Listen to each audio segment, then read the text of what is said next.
I saw you answered this on your website.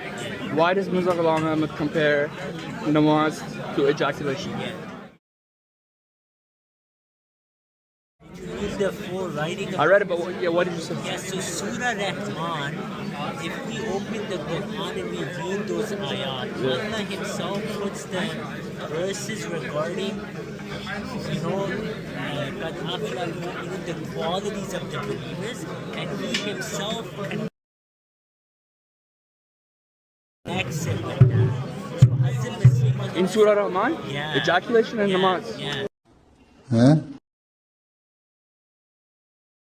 قد أفلح المؤمنون الذين هم في صلاتهم خاشعون والذين هم عن اللغو معرضون والذين هم للزكاة فاعلون والذين هم لفروجهم حافظون إلا على أزواجهم أو ما ملكت أيمانهم فإنهم غير ملومين فمن ابتغى وراء ذلك فأولئك هم العادون.